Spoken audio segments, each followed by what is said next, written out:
विरारहून पालघरला जाणाऱ्या लोकल सकाळपासून सुरळीत पालघर स्थानकाजवळ ओव्हरहेड वायर तुटल्याने लांब पल्ल्याच्या ट्रेन ठप्प झाल्या होत्या। ओव्हरहेड वायरचे काम पूर्ण झाल्याने लोकल सेवा सुरळीत।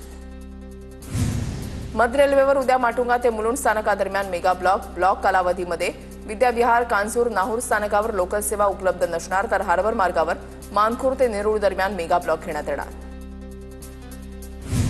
पुण्याच्या आळंदी देवस्थानमध्ये सेवेकरांची माध्यमांवरच मुजोरी। आळंदीमध्ये माध्यम प्रतिनिधींचा सेवेकरांकडून अपमान।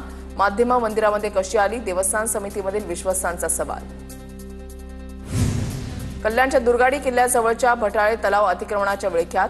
भटाळे तलाव अतिक्रमण मुक्त करा, अन्यथा शिवसेना स्वतः जेसीबी घेऊन कारवाई करेल, शिंदेंच्या शिवसेनेचा इशारा। आषाढी वारीच्या पार्श्वभूमीवर 1800 भाविकांना मिळणार पांडुरंगाचं दर्शन।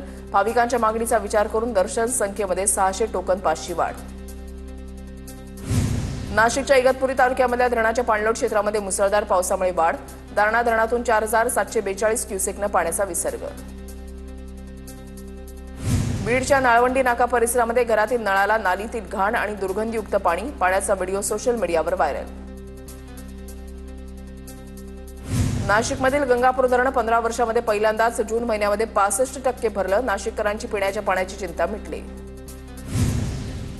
वाढवण विकास केंद्राच्या क्षेत्रामध्ये वाढ। वाढवण मंदिरालगत चौथी मुंबई वसवण्यात येणार। वाढवण विकास केंद्राचं क्षेत्र 512 चौरस किलोमीटर करण्याला मान्यता। पुणे शहरामध्ये चिकनगुनिया डेंग्यू सारख्या आजारांची साथ रोखण्यात महापालिकेच्या आरोग्य विभागाला यश।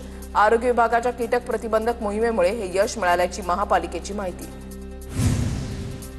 महाड महाबळेश्वर मार्गावर वरंद घाट रस्ता 30 सप्टेंबरपर्यंत अवजड वाहतुकीसाठी बंद। राष्ट्रीय महामार्ग विभागाच्या विनंतीवरून जिल्हाधिकाऱ्यांचा निर्णय। तेलंगणाच्या हैदराबादमध्ये एअर इंडियाच्या विमानाचा अपघात टळला। पायलटच्या प्रसंगावधानतेमुळे शेकडो प्रवाशांचे प्राण वाचले। चांदीच्या दरामध्ये पुन्हा 1700 रुपयांची घसरण। चांदीचा दर 1,06,800 रुपयांवर। राज्यामध्ये 15 ऑगस्ट नंतर HSRP नंबर प्लेट नसल्यास दंडात्मक कारवाई होणार। परिवहन विभागाचं पत्रक जारी।